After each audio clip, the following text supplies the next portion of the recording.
খিচুড়ি তো সেই স্বাদ হয়েছে দুটো সাইজের তো খিচুড়ি তো কেমন হয়েছে ভাই খিচুড়িটা এই দেখেন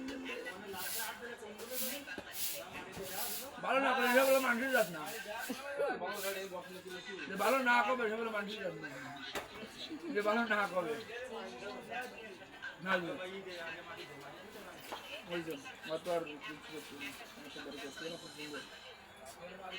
30 সেকেন্ড